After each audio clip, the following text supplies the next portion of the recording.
Hello friends, we are Joe and Liisu, two travelers from Northern Europe, and together with us is a very special person.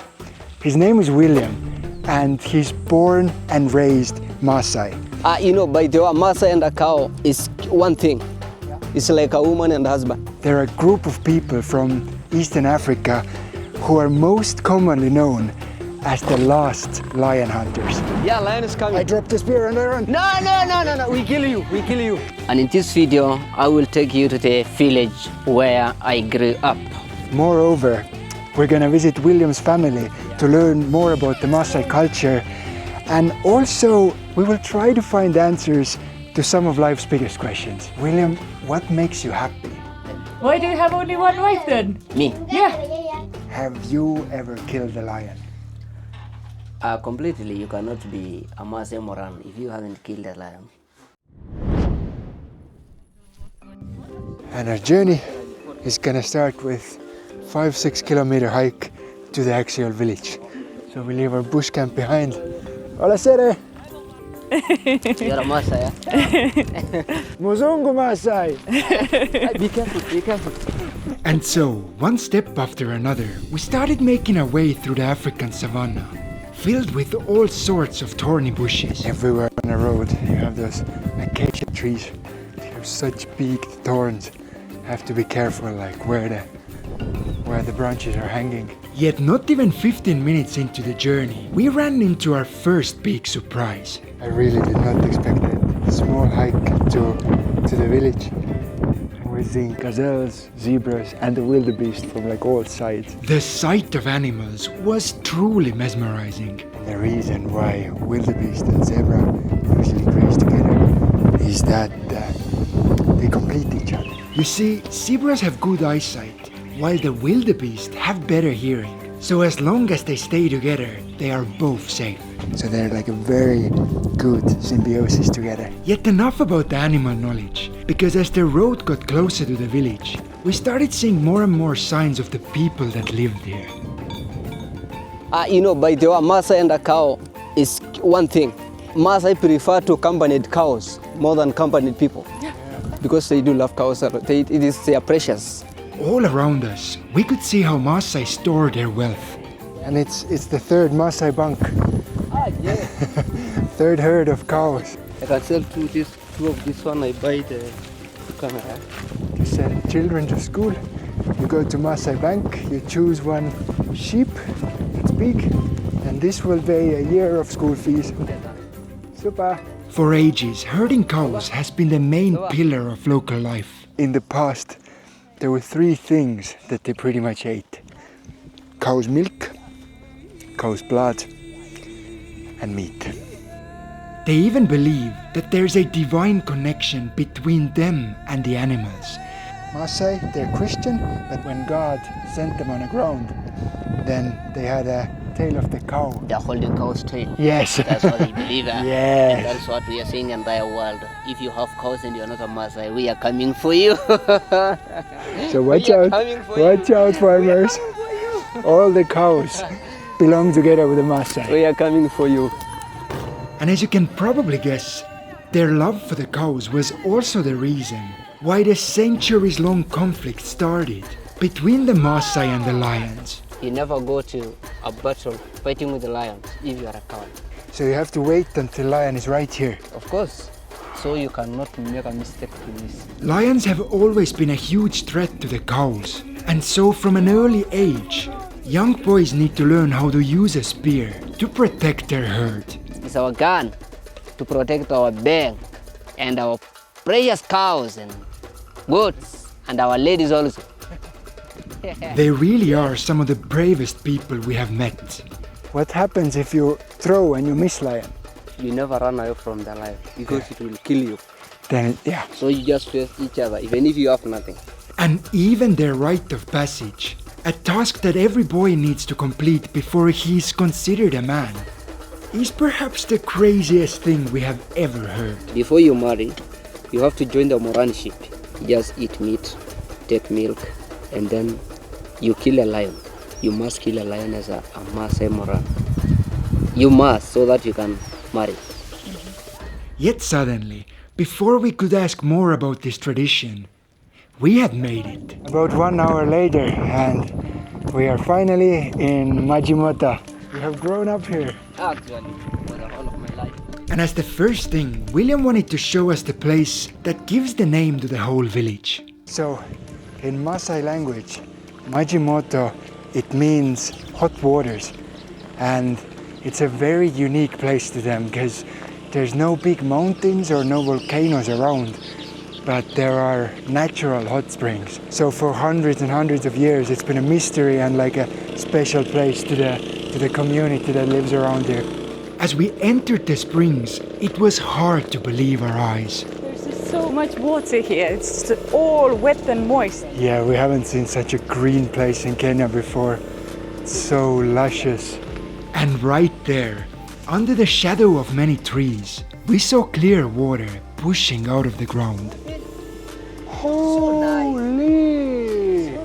I was truly expecting like 60 like degrees or lukewarm something. water. Yeah, but it's like 60 degrees, it's super hot. So it's boiling here. You can see it's boiling and you can feel it.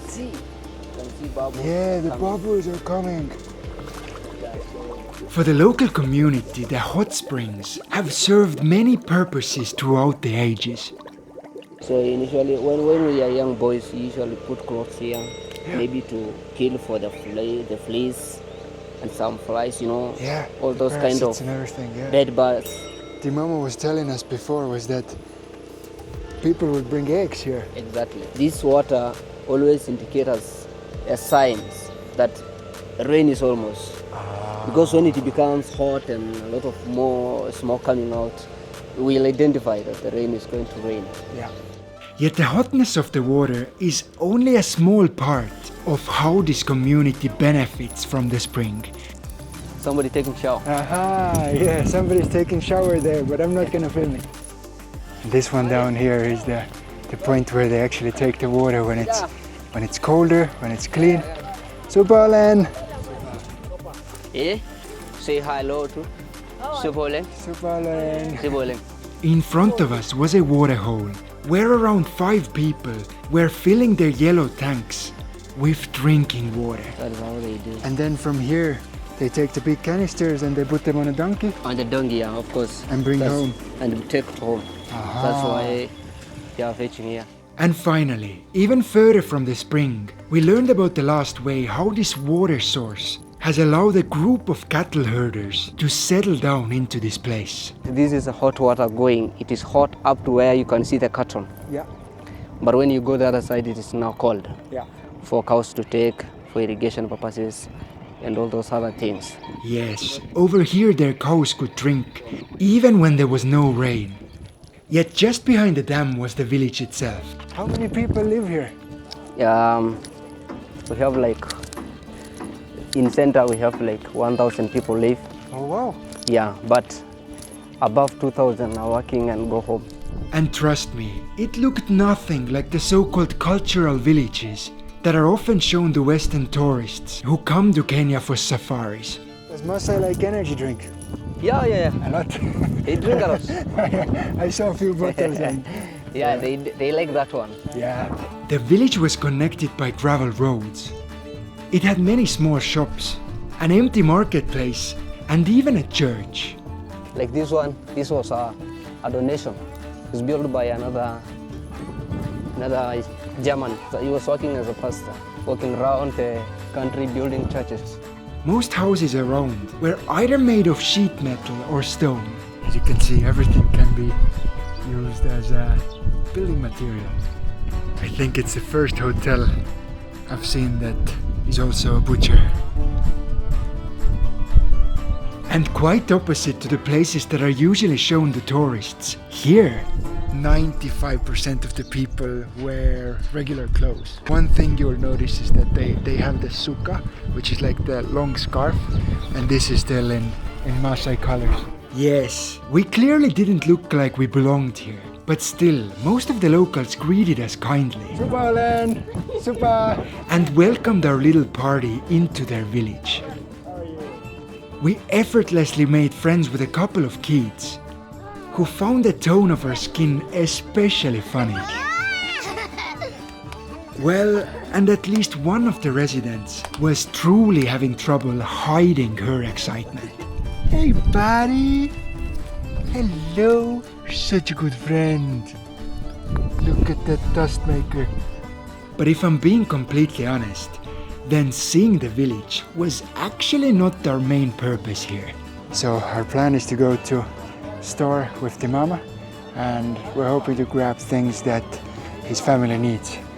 He usually only sees his family one night a week, and yeah, so it's a little surprise because he works 6 days and then 1 day off. But yeah, hopefully his wife and little daughter are gonna be very happy to see. William, being a modest person, tried to tell us that we should only buy a few sweets for the kids. No, whatever you need. Me, I'm fine. I think I'm fine with this. But after we insisted, our bags got filled up with beans and rice, bread and sugar, which now meant that we were finally ready to meet his family.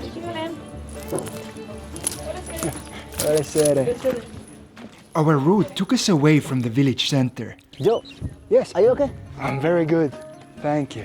And of course on the way, we met many people who were extremely curious. What were two strange Europeans doing together with William?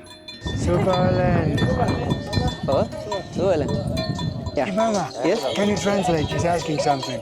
Just say welcome. he said no problem. So Delda. Yeah. Yeah. Super. Nada That's about.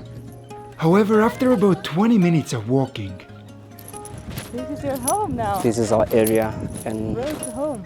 home is home, like 100 meters. we had made it to our destination where William's family was already waiting. He shared the land with his parents and brothers. And then we entered the property. So we usually leave this compound. Here we have all the cows of the families. And there's about 5 different houses. And William was telling us that on weekends, when everybody comes here and everybody has their day off, then on their plot of land there's about 40 people living here. Super! She's my wife, huh? After a quick look around, we headed towards his house.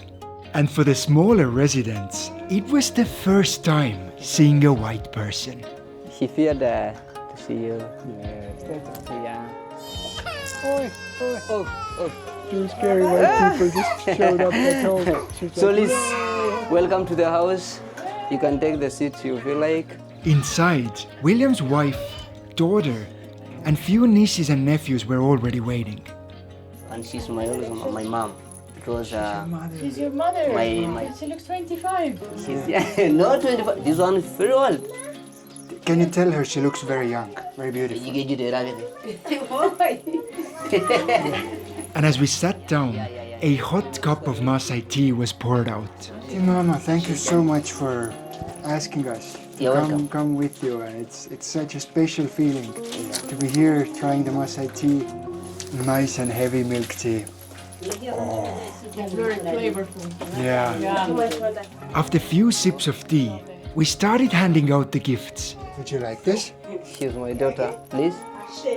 Which, not surprisingly, made tolerating us much easier for the little ones. And then, little by little, we started to get to know each other. What would you want the world to know about Masais and Masai culture? What's like the most important thing that you think people should know? One, the Masai is indigenous people who always has their own and dynamic culture, a way of life, not like any other community, not like any other people. Then William added that he knows that most tourists come to Kenya to see the 5 big animals. But yeah, recently we included the Masai as the 6th one. The sixth one. The 6th one. Big six. The big 6. So in Kenya we have the 42 tribes. Yeah. But only the Masai sustain their culture and sustain their traditional way of life. And of course, with such unique culture, come together things that might sound weird to outsiders. Yeah, in Masai, polygamy is allowed. Okay. You can marry as much as you can. My father has to, and his brother, the husband to this one, has to. Okay. You can marry as much as you can, provided you can sustain all of them. Why do you have only one wife then? Me? Yeah. Yeah, because of maybe education strategies. You can imagine my daughter need good dressing, need good schooling, needs good balanced diet food. Can you go to school for free or you have to pay for No free things in Kenya. No free things in Kenya. Everything you have to pay. You're working at Smiling Bush Pigs 6 days a week and you have 1 day off. So you see your family 4 days every month. Very short. Very short time. But we just okay. Yeah. Provided as long as you are bringing something on the table. Yeah. So when you need to send the child to school, then you sell a goat or something like this, or Automatically, because you need to prepare your child.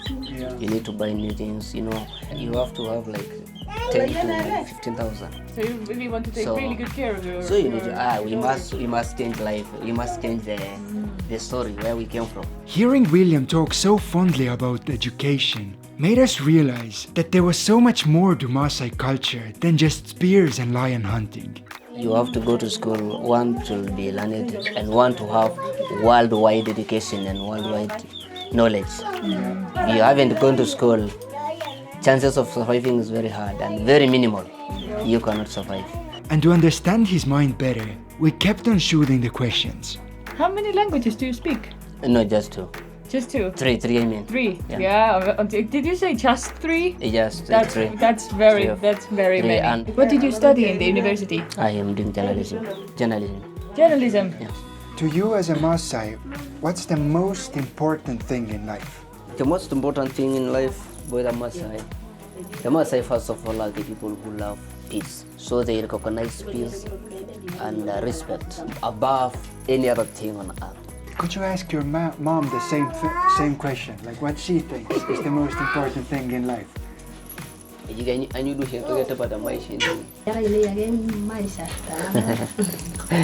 say them, it's when I'm with my children.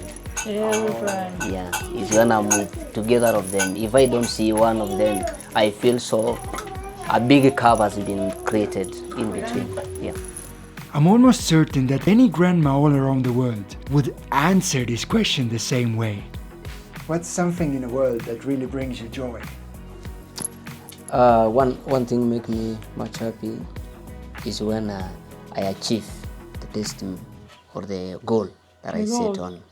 And number two, the most thing that make me happy is when I have a joyful family, because a joyful family will lower the thinking capacity. It will make your mind so relax on. Yeah, she misses me a lot. Yeah. She misses me a lot. So that's what makes me actually to be happy. And there it was. It didn't really matter that we came from such a different cultural background and grew up on the opposite side of the world, because it had taken just few questions to understand how similar we actually were. And I really think that William also felt the same trust, because suddenly he offered to give us a small house tour. So there's like the main hall here where people eat. When somebody visits, you can sit here in the shade. Then you got bedroom behind this wall. Most of this room was occupied by a huge bed, and next to it, a little cupboard. And over there's a kitchen part, which in most Maasai families has couple of dishes and a charcoal burner to cook food on. Who lives here? It's just there. We have a visitor in case of visitor. Okay. When we sat down once more, I felt a little nervous, because by now we needed to start asking the hard questions.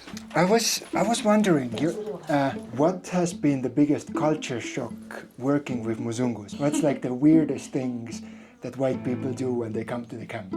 Most of them, like the one I have before you, they really help us in the improving of our culture through their sacrifice, through their financial support, and through their own efforts, personal efforts. So most of Maasai, they see Muzungu not as a bad person or something, just like...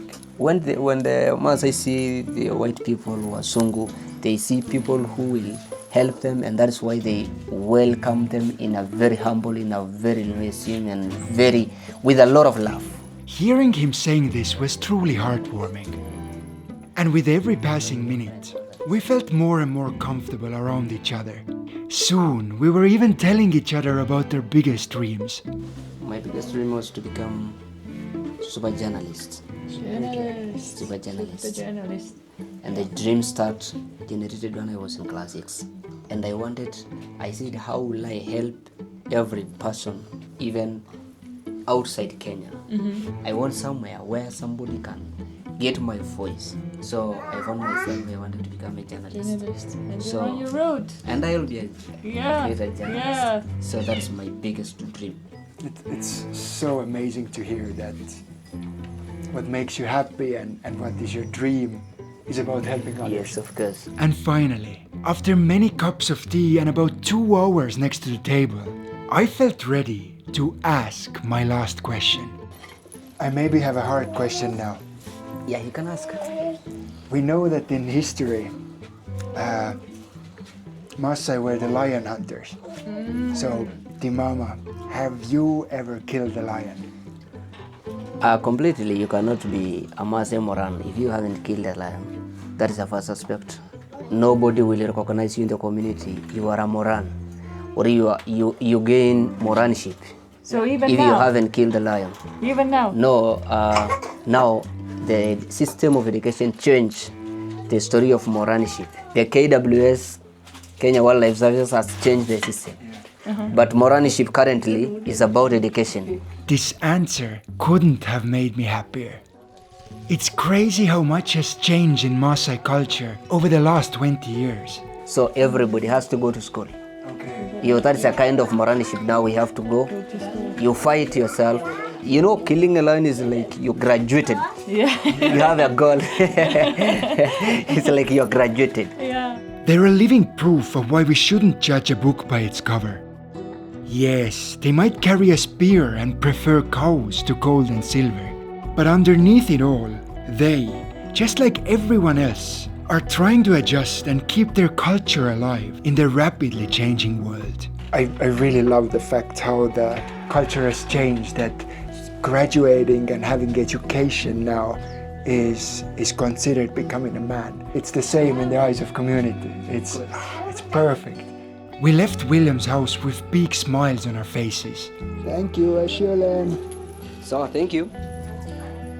And as we got back outside, this place no longer seemed foreign. For the first time in Africa, we felt a sense of belonging.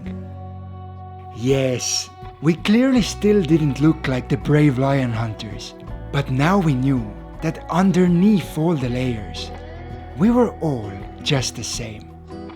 Simple humans, kind and welcoming, working hard day after day to provide better life to the ones we love. Friends, thank you for watching, and we hope to see you back on the channel next Thursday in a little bit less than a week. Take care and bye.